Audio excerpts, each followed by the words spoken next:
একটা বাস্তব কথা শুনে যান। ঢাকা মিরপুর ১ নাম্বার তো আপনারা সবাই চিনেন। ওইখানে গেটের মাঝে টিয়া পাখি নিয়ে একটা লোক বসে থাকে। হাত জোস মানে যারা হাত দেখে তারা আর কি। তো ভাই হঠাৎ করে আমাকে দেখে ডাক দিল। আমি তার কাছে গেলাম। আমারে বলল, বাবা তোমার হাতটা দেখাও। তা আমি প্রথম দেখাতেই চাই নাই। ও বলছে তোমার একটা ফাড়া আছে, তুমি দেখাও, দেখাইলে তোমার জন্য উপকার হবে। তো আমি বিশ্বাস করে হাতটা যখন তার কাছ থেকে বাড়াইয়া দিলাম, সে আমার বিষয় নিয়ে গণনা করলো।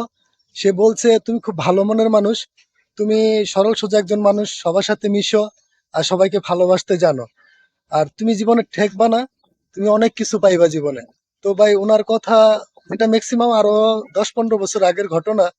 তো ওনার কথা বিশ্বাস করছি, কইরা চলে আসছে। তো পরবর্তী ধাপের থেকে দেখতে পাচ্ছি যে আমার লাইফটাই বরবাদ হয়ে গেছে। মানে যেই দোয়া সে আমারে দিছে, আমারে হাত দেখা এর উল্টোটা হয়ে গেছে।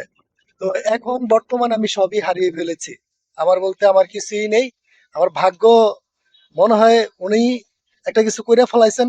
তো আপনারা যারা বিশ্বাস কইরা এই যে হাত দেখান বা অনেক কিছু করেন, আমি যেহেতু এখান থেকে আহ কিছুই পাইনি, আর বরঞ্চ আরো ক্ষতি হয়েছে, আপনারা কখনো আপনাদের হাত এভাবে বাড়িয়ে দিয়ে কোনো হাত দেখা ডাক্তারকে দেখাবেন না, তাহলে আপনার লাইফটা আমার মতো বরবাদ হয়ে যাবে।